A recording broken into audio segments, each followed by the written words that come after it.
Estimados hermanos, tengan ustedes muy buenas noches. Es un placer poder estar nuevamente con ustedes compartiendo la palabra del Señor.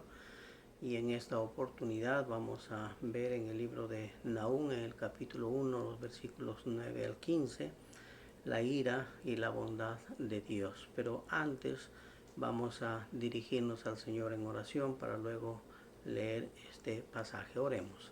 Señor y Dios nuestro, le agradecemos por su infinito amor y misericordia, por su cuidado, su protección que siempre está con nosotros, y le rogamos, Señor, que usted en este momento pueda abrir nuestras mentes y nuestros corazones para escuchar su palabra, para comprender el mensaje que usted tiene para nosotros y poder aplicarlo también en nuestras vidas.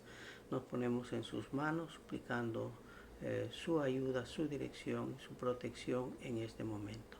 En Cristo Jesús le pedimos amén. Les invito, hermanos, a abrir sus Biblias en el libro de Nahum y vamos a leer en el capítulo 1, versículos 9 hasta el final. Y la palabra del Señor dice de la siguiente manera: ¿Qué pensáis contra Jehová? Él hará consumación, no tomará venganza 2 veces de sus enemigos, aunque sean como espinos entretejidos y estén empapados en su embriaguez, serán consumidos como hojarasca completamente seca. De ti salió el que imaginó mal contra Jehová y consejero perverso. Así ha dicho Jehová: aunque reposo tengan y sean tantos, aún así serán talados, y él pasará. Bastante te he afligido, no te afligiré ya más, porque ahora quebraré su yugo de sobre ti y romperé tus coyundas. Mas acerca de ti mandará Jehová, que no quede ni memoria de tu nombre. De la casa de tus dioses destruiré escultura y estatua de fundición. Allí pondré tu sepulcro, porque fuiste vil.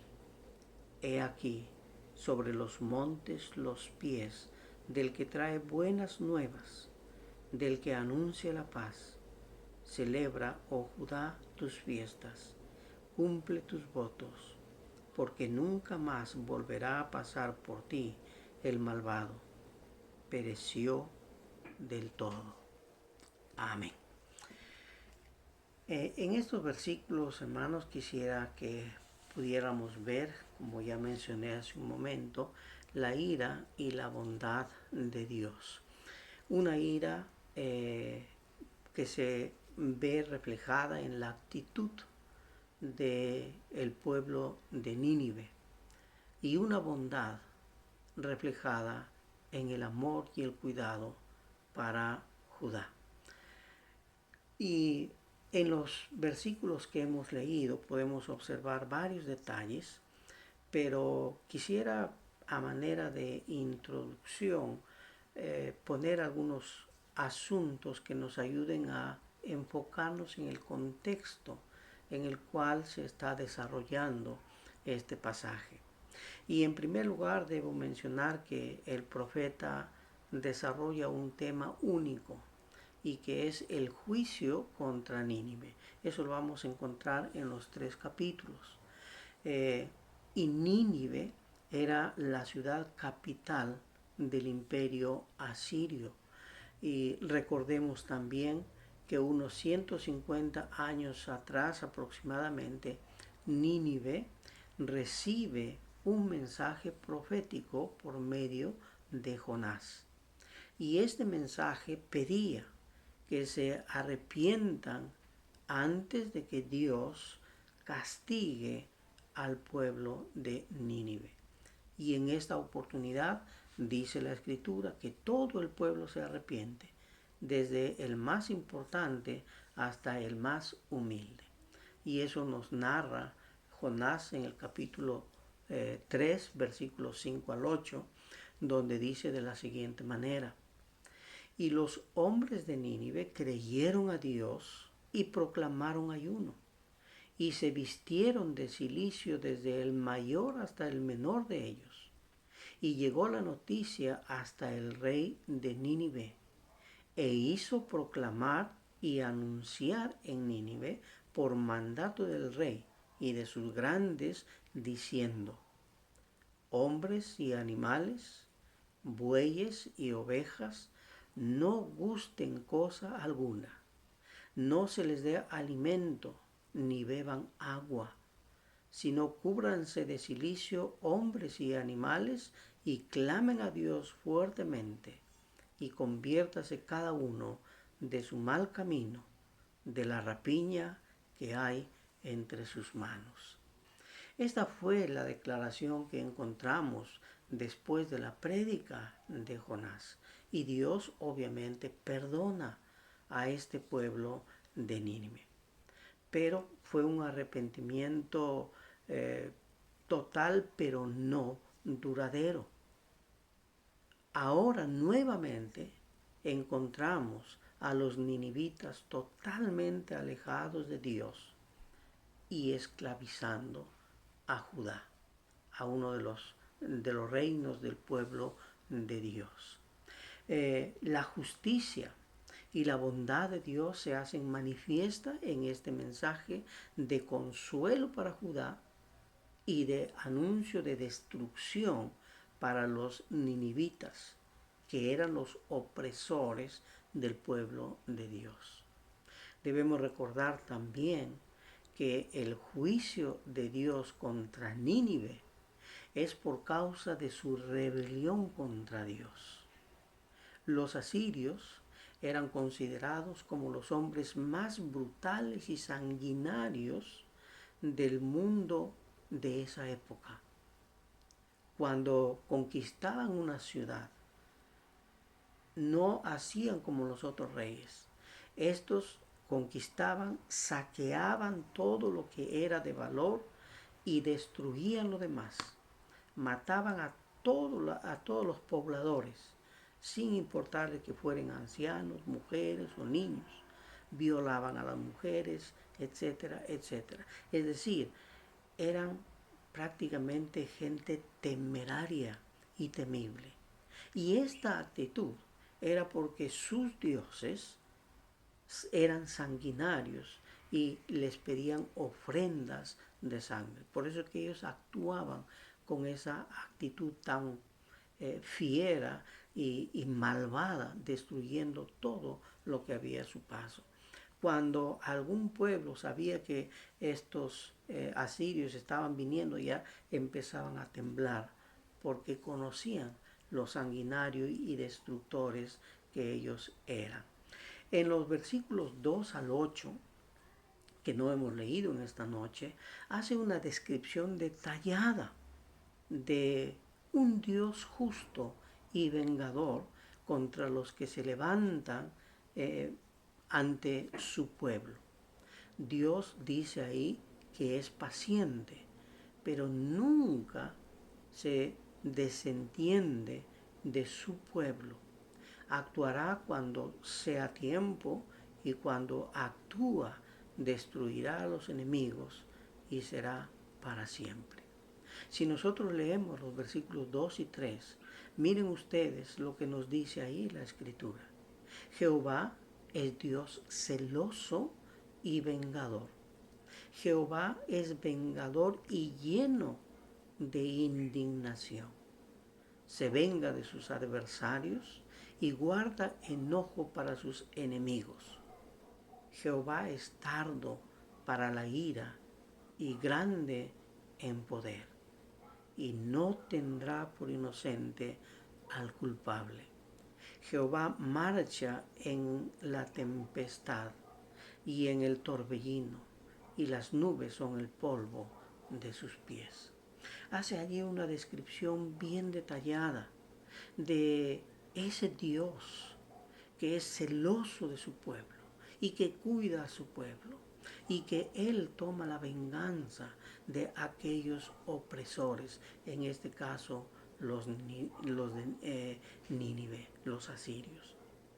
Y en el capítulo, perdón, en el versículo 7, podríamos decir que es el versículo que llena de aliento a este pueblo de Judá y al pueblo cristiano en general hoy en día. Dice, es la base de nuestra confianza y plena seguridad de que Dios es nuestro protector en los momentos más difíciles de nuestra vida. Miren lo que dice ahí en el versículo 7 del capítulo 1. Jehová es bueno, fortaleza en el día de la angustia y conoce a los que en él confían. Y es interesante observar esta declaración que hace aquí el profeta en cuanto a Dios. Jehová es bueno, es fortaleza en el día de la angustia, pero también Él conoce a los que confían en Él. Y por eso se está desarrollando este tema de que Dios es vengador y que Dios cuida a su pueblo y que es Él quien toma la decisión de castigar a estos enemigos del pueblo de Dios. Pero para aquellos que creen y confían en Él.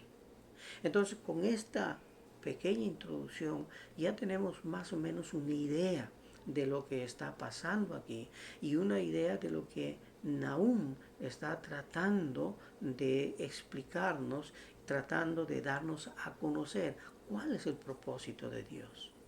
Y hay dos partes en las que yo quiero ver este tema. En primer lugar, la decisión de Dios de destruir a Nínive. Y el segundo punto, Dios promete liberar a su pueblo. Solamente dos temas dos puntos quiero tratar en esta oportunidad. Y el primero de ellos dice la decisión de Dios de destruir a Nínive. Dios prometió la destrucción completa del poder de los asirios. Su destrucción será total y permanente. Es decir, no es una destrucción parcial, sino total. Y esto podemos sustentarlo con las palabras del versículo 9, la segunda parte. No tomarán venganza dos veces de sus enemigos, porque no habrá una segunda oportunidad. La destrucción será en una sola vez y será para siempre, y no habrá necesidad de repetirla. Los sirios ya no tendrán otra oportunidad, como lo tuvieron en el caso de la prédica o la profecía que Jonás les anunció, donde ya vimos que ahí sí hubo un arrepentimiento total. En esta oportunidad ya no. Nahum es diferente. La profecía que él recibe es una profecía final que muestra que ha llegado el tiempo y serán destruidos y ya no habrá oportunidad. Entonces, en primer lugar, observamos esta actitud de parte de Dios con este pueblo temerario y que siempre se está rebelando contra Dios. Pero también observamos, en segundo lugar, que no habrá forma de librarse de la destrucción. Es decir, Dios manda el castigo y no van a poder librarse de ese castigo. Miren lo que dice en el versículo 10. Aunque sean como espinos entretejidos y estén empapados en su embriaguez, serán consumidos como hojarasca completamente seca. Y aquí la expresión que usa Dios para dar a entender cómo será es bien gráfica. En primer lugar dice, probablemente los asirios estén muy confiados en su poder militar, en su cohesión de sus ejércitos, pero dice, aunque sean como espinas entretejidas. No sé cuántos de ustedes han visto, pero cuando uno va al campo, por ejemplo, hay zonas donde ponen cercos alrededor de los terrenos y son cercos de espinos, donde ponen ramas con espinas entrecruzadas y no se puede penetrar. Es imposible entrar ahí sin lastimarse. Esa es la figura que está utilizando aquí Dios. Aunque sean como espinas entretejidas y estén empapados en su embriaguez, serán consumidos como hojarasca completamente seca. Y la hojarasca es las hojas, las ramas más pequeñas, lo que con el fuego arden inmediatamente, y aun cuando están verdes. Pero dice aquí que serán como hojarascas completamente secas, es decir, mayor facilidad para que el fuego lo consuma inmediatamente. Es decir, el poder de los asirios en las manos del Señor se desvanece y serán como hojarascas que sirven para alimentar el fuego. La idea aquí es que aun cuando el ejército asirio tiene un frente unido, no podrán soportar la ira de Dios, el castigo de Dios. Aun cuando parezca humanamente imposible penetrar, dice Dios, los destruirá como cuando se quema la hierba. Sabemos que la hojarasca no puede prevalecer frente al fuego. Y esta figura literaria demuestra entonces que la ira y el poder de Dios está muy por encima de cualquier poder humano. Ya mencionamos que este ejército de los asirios se caracterizaba por ser sanguinario y brutal, pero delante de Dios no son nada. Entonces, eso tenemos que tener en cuenta y eso es lo que Dios está manifestando. Ahora, hay otra razón por la que Dios se levanta con ira y con venganza contra estos asirios. Dice, otro pecado de los asirios es que de ellos salió el opositor de Dios. Y en el versículo 11 lo dice claramente. De ti salió el que imaginó mal contra Jehová, un consejero perverso. Algunos sugieren que aquí se refiere a Rabsacés, quien llevó una carta blasfema a Judá de parte de Sennacherib. Sennacherib era el rey de los asirios y se caracterizaba por ser un rey conquistador. Dentro de los conflictos que tuvo, encontramos con el rey Ezequías, el rey de Judá, al cual le entregó esta misiva o este decreto en el cual le decía que lo van a conquistar, que lo van a tomar, les van a quitar todo, y Ezequías estaba muy temeroso. Estuvo tan temeroso que no sabía qué hacer y al final dice, bueno, voy a pedir a Dios, voy a poner este caso en las manos de Dios, y lo hizo así. Pero también vemos el sitio de Jerusalén, es decir, este rey sitió a Jerusalén y arrasó Babilonia, dentro de otras muchas conquistas más que encontramos. Pero las invasiones realizadas por Sennacherib quedaron registradas en 3 pasajes, en 3 libros de la Biblia. En Segunda de Reyes, capítulo 18 y 19, en Segunda de Crónicas, capítulo 32, y en Isaías, capítulo 36 y 37. Allí están registradas las conquistas de este rey sanguinario, de este rey malvado que arrasaba con estos lugares. Y él amenazó al rey Ezequías. Y obviamente una amenaza directa al pueblo de Dios. Por eso Dios se levanta y dice, de aquí salió el que se rebela contra Dios.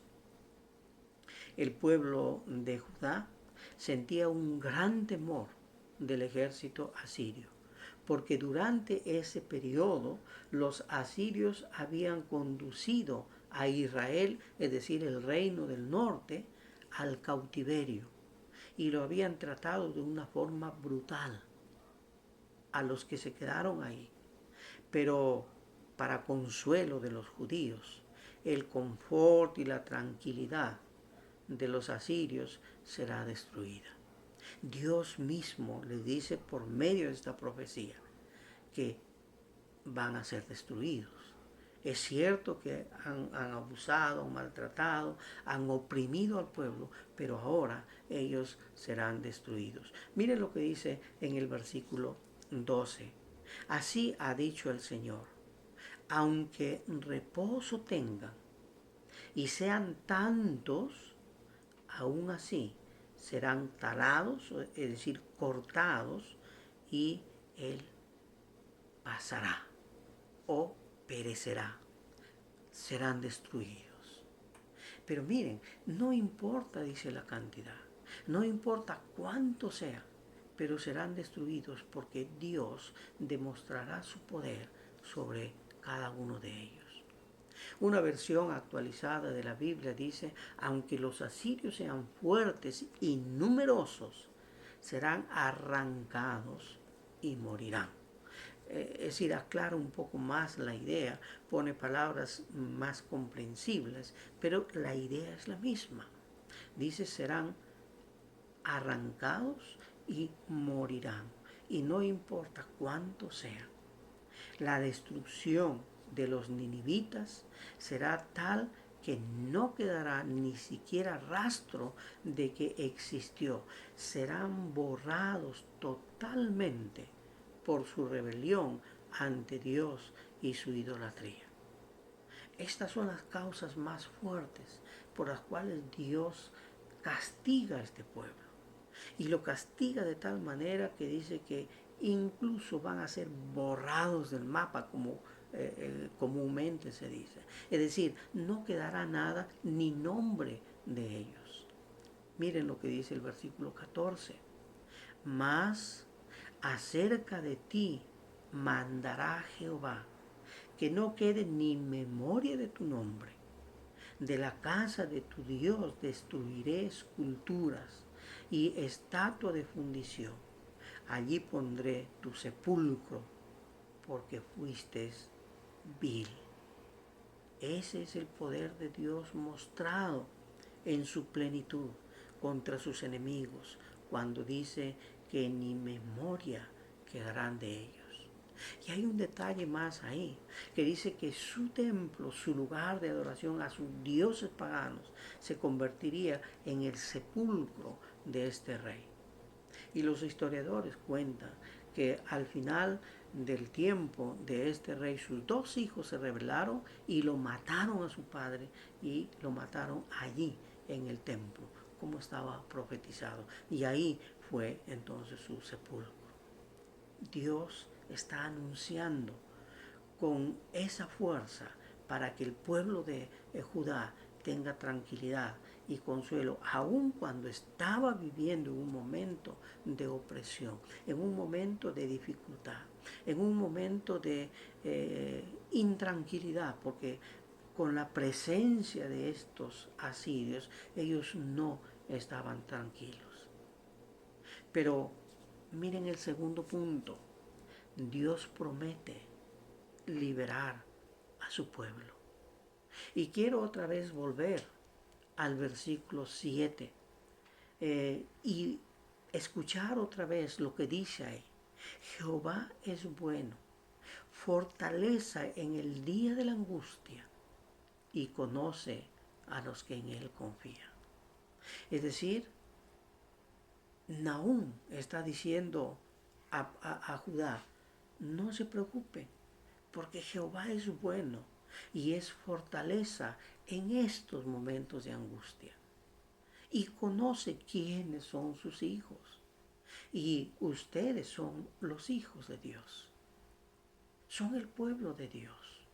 Sabemos que Judá e Israel eran los dos reinos que pertenecían al pueblo de Dios. Y Dios dice, tengo cuidado de ellos. En este momento vemos que esa promesa se empieza a hacer realidad cuando Dios por medio del profeta le dice, porque ahora quebraré su yugo de sobre ti y romperé tus coyundas. Algo que parecía imposible de convertirse en realidad en los tiempos de Nahum, porque la nación asiria aún seguía manteniendo su poderío sobre ellos y estaba atemorizando al pueblo de Dios. Sennacherib estaba presionando permanentemente y amenazando psicológicamente, estaba haciendo un trabajo demoledor contra la tribu de Judá o el reino del sur. Pero en ese momento Dios habla al pueblo y le dice, no se preocupe, yo voy a romper ese yugo, voy a romper esa opresión y van a quedar libres. Obviamente algo que ellos lo veían difícil.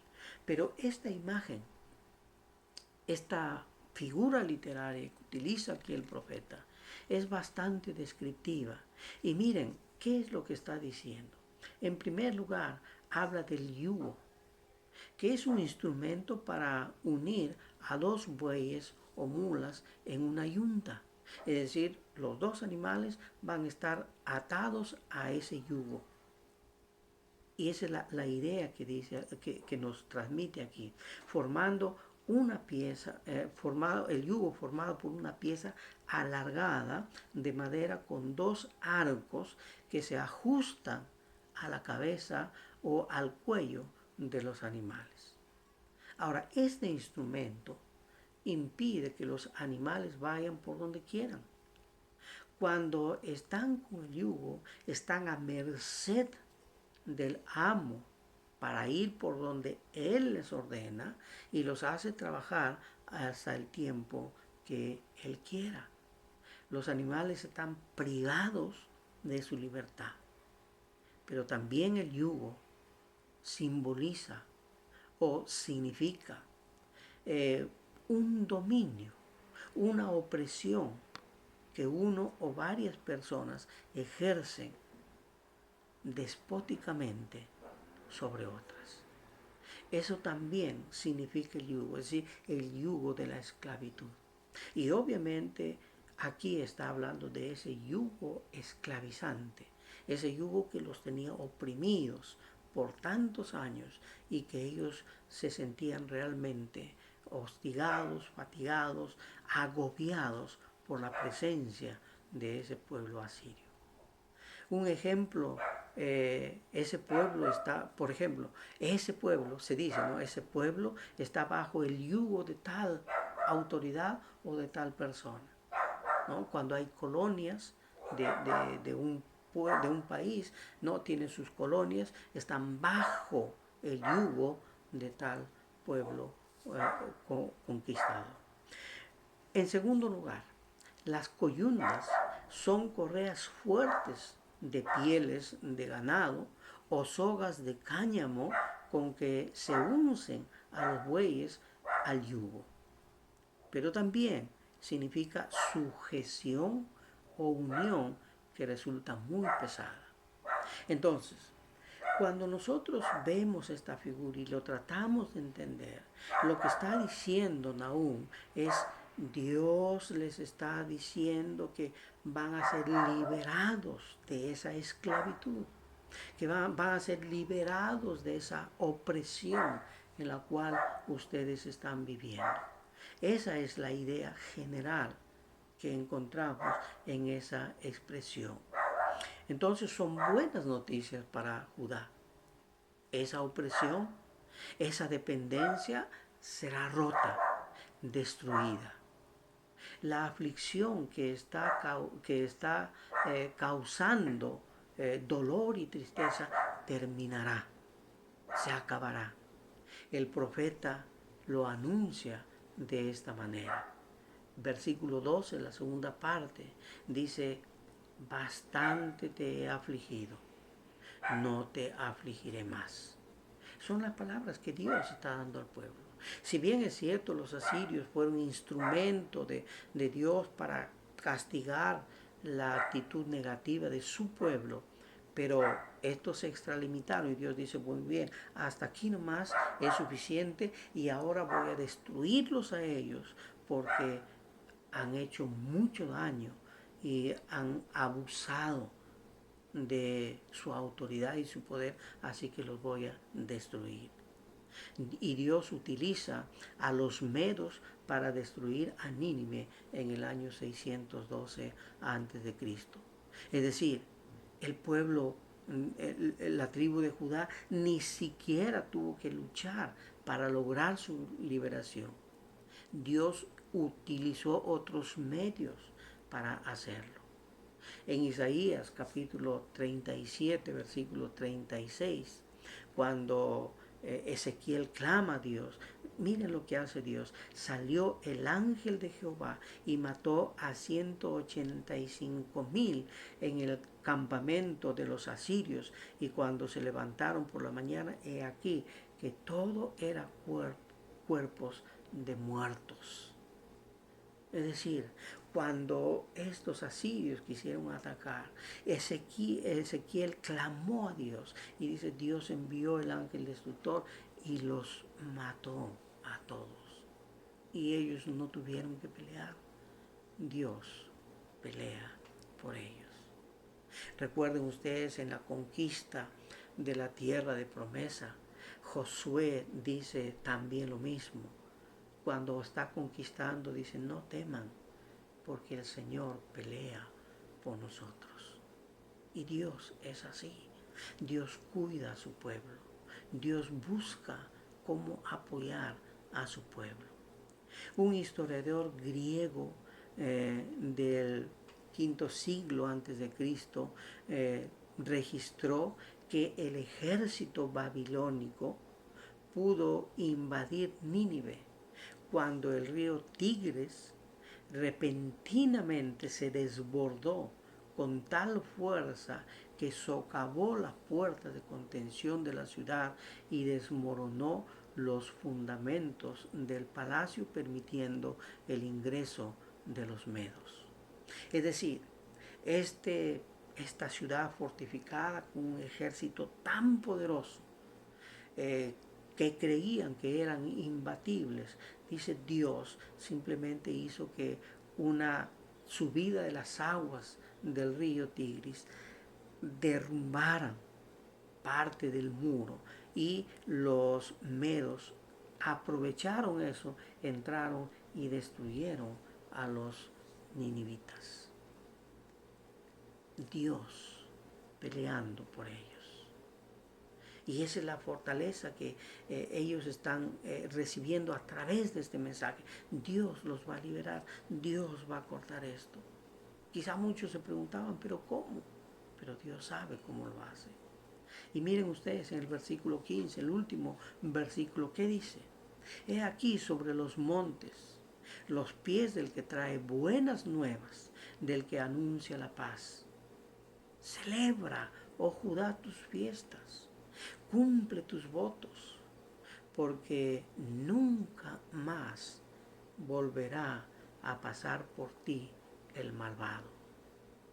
Pereció del todo. Judá, acuérdate de la ley.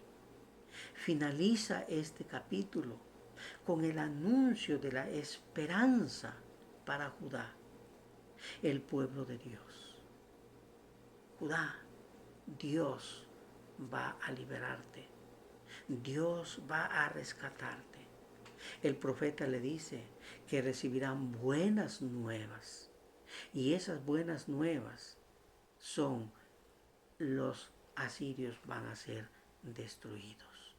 Pero ustedes obedezcan la ley de Moisés cuando les dice que celebren sus fiestas y cumplan sus votos. Las buenas nuevas aquí son la derrota de los ninivitas, a diferencia de Isaías, que tiene casi la misma expresión, pero Isaías habla de la derrota de Babilonia, mientras que Nahum habla de la derrota de Nínive. Pero interesante ahí, vienen buenas nuevas. Y las buenas nuevas son que los ninivitas han sido derrotados. Ahora, ¿cómo podemos aplicar esta historia a nuestra vida? En los momentos difíciles y de desesperación, como los que estuvieron viviendo Judá, dice, no debemos alarmarnos, no debemos desesperarnos, solo debemos creer en el Señor y acercarnos a Él con fe y seremos librados. Y miren ustedes la situación en la que ahora estamos. Ahora estamos viviendo una situación muy difícil con esta epidemia del COVID-19. Miles de personas están muriendo. Siguen infectándose cada día. Pero lo que observamos, quizá en una forma que no logramos entender, es que aún la gente sigue alejándose de Dios. Aún viendo esta situación, mucha gente sigue diciendo, no, Dios no existe. Y no se arrepienten. Siguen desafiando a Dios. Dicen, no me importa esto. Yo sigo mi vida. Yo no me voy a contagiar. Y a mí no me va a pasar nada. ¿Y cuántos hay en los hospitales tan llenos ahora de personas que están luchando por sobrevivir? Hermanos, amigos, la situación es difícil. Estamos frente a un enemigo invisible.